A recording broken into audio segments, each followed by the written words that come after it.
जय हिंद दोस्तों। जरा आप खुद ही एक बार इमेजिन करके देखिए, आज से लगभग 2300 साल पहले का भारत यानी 322 BCE में, जहां हमारा भारत किसी भी तरह का देश नहीं था बल्कि कई छोटे छोटे राज्यों और साम्राज्यों में बटा हुआ था, जहां पर हर तरफ लड़ाई झगड़े, राज्यों के बीच सत्ता की लड़ाई और उन राज्यों को कैसे पाया जाए उनके लिए षड्यंत्र रचे जाते थे। लेकिन दोस्तों, इन सभी के बीच एक ऐसा साम्राज्य था जिसे पाने के लिए कोई भी राजा या फिर महाराजा लड़ने या फिर बोलने के लिए हिम्मत तक नहीं थी, और वो साम्राज्य था नंदा एम्पायर। मगध की माटी से एक नया सम्राट उपजाऊंगा। लेकिन दोस्तों, सच्चाई तो ये है कि इतिहास की बड़ी बड़ी कहानियां किन्हीं महलों में नहीं बनती हैं उन लोगों से जिनके पास कुछ खोने को नहीं होता।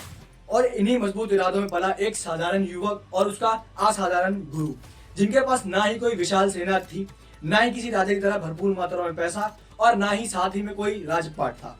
लेकिन था तो एक ऐसा सपना, एक ऐसे भारत को बनाने का जिसकी कल्पना उस समय किसी ने ना की हो। और वो भारत कोई और भारत नहीं था, बल्कि था वो भारत जिसे हम सभी आज के समय देखते हैं या फिर उस भारत में रहते हैं। और दोस्तों, लगभग 2300 साल पहले इसी भारत में बनता है एक साम्राज्य जिसे इतिहास में सबसे महान साम्राज्य कहना भी कम होगा। मैं बात कर रहा हूँ मौर्यन एम्पायर की।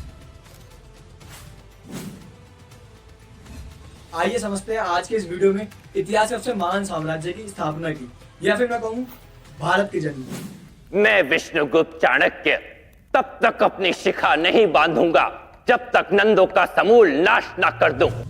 दोस्तों, ये बात है नंदा एम्पायर की, यानी 345 BCE में, जहां उस समय नंदा एम्पायर भारत का सबसे महान और सबसे बड़ा साम्राज्य था। और इसका एक कारण ये भी था कि उनके पास भरपूर मात्रा में पैसा होने के साथ साथ एक मैसिव आर्मी भी थी। कहा जाता है कि नंदा एम्पायर के पास लगभग 2 लाख सोल्जर्स, 60,000 कैवेलरी और साथ ही में 6,000 लड़ाकू हाथी थे, जिस कारण से उस समय में कोई भी राजा या फिर महाराजा उनसे लड़ने के लिए 100 बार सोचता था। और दोस्तों, इसी कारण से नंदा एम्पायर उस समय का सबसे महान साम्राज्य बना। दोस्तों, जहाँ नंदा एम्पायर के राजाओं को सर्व क्षत्रिय कहा जाता था, क्योंकि जो नंदा एम्पायर के फाउंडर थे यानी महापद्म नंदा, उन्होंने उस समय के क्षत्रिय राजाओं को हराकर नंदा एम्पायर की स्थापना की। लेकिन दोस्तों, जहाँ नंदा एम्पायर एक बड़ा एम्पायर तो था, लेकिन उनकी हैवी टैक्सेशन पॉलिसी, जैनिज्म धर्म को बढ़ावा देना और साथ ही में कई स्ट्रिक्ट रूल्स थे जो कि नंदा एम्पायर को अंदर से खोखला करते जा रही थी। और साथ ही में नंदा एम्पायर के बुरे वक्त शुरू होते हैं उनके आखिरी रूलर के साथ, यानी धनानंद। क्या कहा महामात्य? चाणक्य का स्वप्न। जहां पर नंदा एम्पायर के एंड होने के कारण कहीं ना कहीं धनानंद भी थे, जहां धनानंद को अपने साम्राज्य के बदले पैसों से ज्यादा लगाव था, जिस कारण से जो नंदा एम्पायर के जो लोग थे वो धनानंद से नफरत करने लगे थे। और साथ ही में नंदा एम्पायर की सेना तो बड़ी थी, लेकिन धनानंद का पैसों की तरफ ज्यादा लगाव देखकर और साथ ही में करप्ट सिस्टम को देखकर नंदा एम्पायर के जो सोल्जर्स थे वो भी लॉयल नहीं रहे थे। और जब एक बार एक महान विद्वान, या फिर मैं कहूँ एक फिलोसोफर, या फिर मैं कहूँ एक इकोनॉमिस्ट यानी चाणक्य नंदा एम्पायर के दरबार में जाते हैं और धनानंद को बताते हैं कि जो अलेक्जेंडर द ग्रेट रूलर है, जिसने पूरी दुनिया पर कब्जा कर रखा है, वो भारत पर कब्जा करने आ रहा है, तो धनानंद उनकी बातों को नजरअंदाज करते हुए चाणक्य की बॉडी शेम करते हैं और साथ ही में चाणक्य की बातों को बेफिजूल की बातें कहते हैं, जिस कारण से चाणक्य अपनी दरबार में बेइज्जती देखते हुए अपने सर पर उन्हीं चोटी खोलते हैं और एक प्रतिज्ञा देते हैं और धनानंद से कहते हैं कि जब तक वो नंदा एम्पायर का नाश नहीं कर देते तब तक वो अपनी चोटी को नहीं बांधेंगे। जब तक तुझे मगध के सिंहासन से हटा नहीं दूंगा और जब तक तुझे मगध की राजगद्दी से हटाकर किसी ऐसे व्यक्ति को नहीं बिठा दूंगा जो मगध के साथ साथ अखंड भारत के लिए अपने प्राण न्यौछावर करने के लिए तैयार हो, मैं अपनी शिखा नहीं बांधूंगा।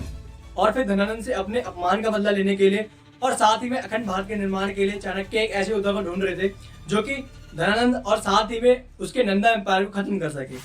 और फिर इसी तरह जब एक बार चाणक्य एक पेड़ के पास बैठे होते हैं और कुछ बच्चों को राजा प्रजा वाला खेल खेलते हुए देखते हैं, तो वहां पर वो एक बच्चे को देखते हैं जो कि राजा बना हुआ था और बड़ी ही कुशलता और साथ ही में न्यायप्रियता से दूसरे बच्चों की समस्या का हल कर रहा था। और वो बच्चा कोई और नहीं बल्कि था चंद्रगुप्त मौर्य। और फिर क्या था, चाणक्य चंद्रगुप्त की माता मुरा मौर्य से अपने तक्षशिला को ले जाने के लिए अनुमति लेते हैं। और फिर चाणक्य चंद्रगुप्त को अपने तक्षशिला में वो सभी राजनीतिक कला, युद्ध कला, कूटनीति और साथ ही में अर्थशास्त्र सिखाते हैं जो कि एक कुशल सेनापति में होनी चाहिए। और जब चाणक्य चंद्रगुप्त को पूरी तरह से काबिल सेनापति बना देते हैं और चाणक्य अपना मेन मोटिव बताते हैं कि उन्होंने चंद्रगुप्त को क्यों ट्रेन किया, तो चंद्रगुप्त अपने गुरु का अपमान सुनकर तुरंत एक सेना इकट्ठी करता है और सीधा नंद एम्पायर के मेन किंगडम यानी पाटलिपुत्र पर हमला कर देते हैं। लेकिन उनकी प्लानिंग पूरी तरह से न होने की वजह से चंद्रगुप्त की पूरी सेना मारी जाती है। और जहाँ पर चंद्रगुप्त और चाणक्य बड़ी मुश्किल से नंदा एम्पायर के सोल्जर से बचकर जंगलों में छुपते हैं, जहाँ पर उन्हें उस जंगल में एक कुटिया दिखती है और उस कुटिया में एक माँ अपने बच्चे को चावलों को थाली में परोस कर देती है, जहाँ पर वो बच्चा जल्दबाजी में चावलों के बीच में सीधा हाथ डाल देता है, जिस कारण से उसका हाथ जल जाता है। और फिर उसकी माँ उसे फटकार कर ये कहती है कि चंद्रगुप्त जैसी गलती मत करो, सीधा गर्म चावलों को न खाने के बजाय ठंडे चावलों को खाओ। और इसी बात को चाणक्य छुपकर सुन रहे थे और फिर चाणक्य अपनी गलती को समझकर सीधा पाटलिपुत्र पर हमला न करने के बजाय पहले पंजाब और सिंध के इलाकों पर कब्जा करते हैं। और फिर धीरे धीरे उनकी सेना समय के साथ बड़ी होती जाती है और फिर वो पूरे नंदा एम्पायर को घेर लेते हैं। और जब वो आखिरी में पाटलिपुत्र पर हमला करते हैं तो नंदा एम्पायर के सोल्जर्स तुरंत तैयार न होने के कारण चंद्रगुप्त की सेना उन पर हावी हो जाती है, जिस कारण से आखिरी में धनानंद और नंदा एम्पायर खत्म हो जाता है और चाणक्य की प्रतिज्ञा पूरी होती है।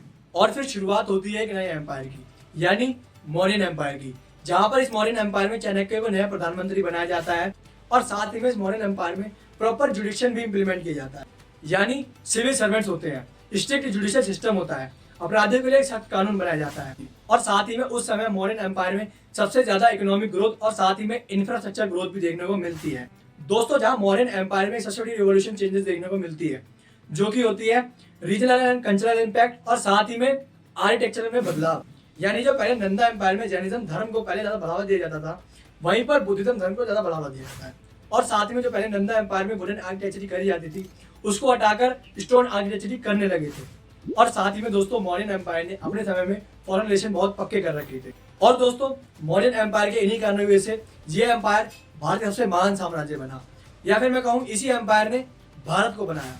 और दोस्तों ये सभी कुछ पॉसिबल हो पाया सिर्फ और सिर्फ एक इंसान की वजह से, जिसने अपनी प्रतिष्ठा को अपना संकल्प बनाया, और वो थे चाणक्य। और चाणक्य की बुद्धि और चाणक्य साहस बने चंद्रगुप्त मौर्य, जिन्होंने अपने साहस, अपने बल, अपनी कौशलता और अपने मजबूत इरादों से एक ऐसे एम्पायर को गिराकर रख दिया जिससे अलेक्जेंडर की आर्मी तक डरकर वापस चली गई थी। और वो एम्पायर था नंदा एम्पायर। और इसी नंदा एम्पायर को खत्म किया चंद्रगुप्त मौर्य ने। और चंद्रगुप्त मौर्य का एम्पायर था दी मौर्यन एम्पायर। दोस्तों आपको ये वीडियो कैसी लगी अपने ओपिनियन जरूर कमेंट में शेयर करें। और साथ ही में अगर आपको ये वीडियो पसंद आई तो इस वीडियो को लाइक कीजिए और साथ ही में इस वीडियो को दूसरों तक शेयर कीजिए। और साथ ही में अगर आप इस चैनल पर नए हैं तो इस चैनल को सब्सक्राइब कीजिए। मैं मिलता हूँ आपसे ऐसी ही अगली इंटरेस्टिंग वीडियो में, तब तक के लिए जय हिंद।